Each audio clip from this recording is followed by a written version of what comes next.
tahimik ng gabi.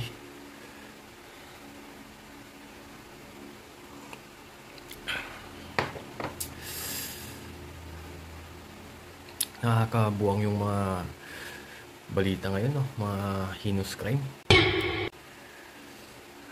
Tandaan nyo mga kababayan,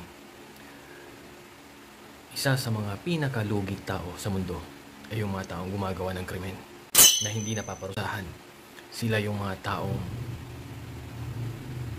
pinakalugi dahil darating yung time, hindi lang 2 beses, 3 beses o 4 na beses na babalik sa kanilang karma.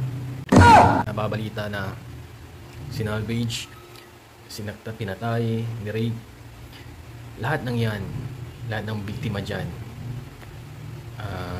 bala na si Lord sa kanila. Pero lahat ng suspect dyan, lahat ng gumawa niyan, na malaya pa rin hanggang ngayon, na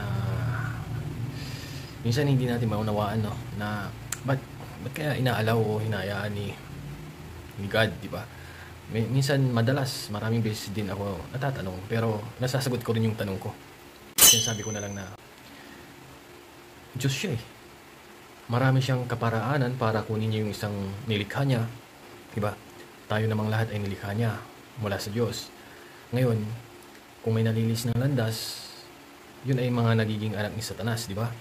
At yung mga biktima nun, siyempre maraming kaparaanan ng ating Panginoong Diyos. Siguro paraan rin yun ng Diyos para kunin yung isang tao.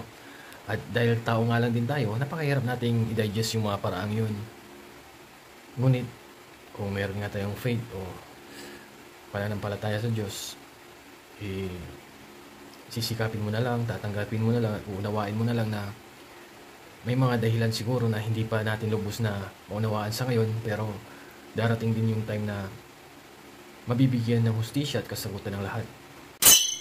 Kaya sa mga nagdadalamhati ngayon, nasasaktan, umiiyak, yan, ipasa Diyos nyo na lang yung mga bagay na hindi nyo pa kayang sagutin sa ngayon, hindi nyo pa matagpuan ng hustisya.